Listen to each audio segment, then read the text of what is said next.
We're about 15 minutes away from hitting the hour mark on these ribs. Remember, they're going bone side down now. And what I'm doing right now is just listening to the sizzle to see how aggressive it is. So remember, I'm using those Kingsford original briquettes. Remember, we're using Kingsford. And what I've told y'all about Kingsford is they can come out the gate kind of hot and intense. So it's very important you get your fuel estimates right when you're going direct heat. Now remember, I've got my exhaust open and I've got my intake vent wide open. So we're going full air. So our primary control here for temperature is understanding and knowing how much fuel to use for your specific cook and your specific grill. So I'm just listening right now. I don't know if y'all can hear that.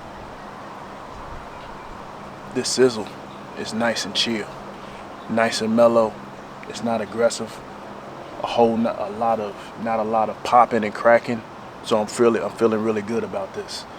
Another thing I'm looking at is my smoke intensity. That smoke is nice and mellow, nice and calm, nice and chill. I don't have any signs right now to suggest that we have a flare up going on or this meat is cooking too fast. So I'm pleased.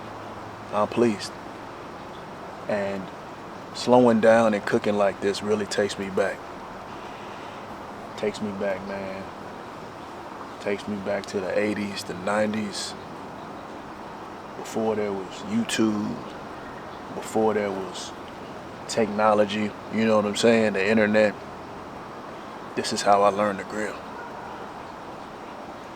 By spending time with the grill. Go back to my great grandmother's house right now, man. I remember being in the backyard with my mom's brother, my uncle, and just talking about grilling, talking about the craft. And a lot of the skills and techniques that I have were passed on to me at a very young age. And knowing how to read the grill, and knowing how to listen to the grill is something that I appreciate. It's something that I value. Spending time out here and understanding this fire, understanding how it works, how it moves, how it behaves. Not so I can control it per se, but so I can flow with it. I can guide it. You know what I'm saying? Respect it. So we're gonna let these ribs go for a little bit, y'all. Hold on, and we'll be right back.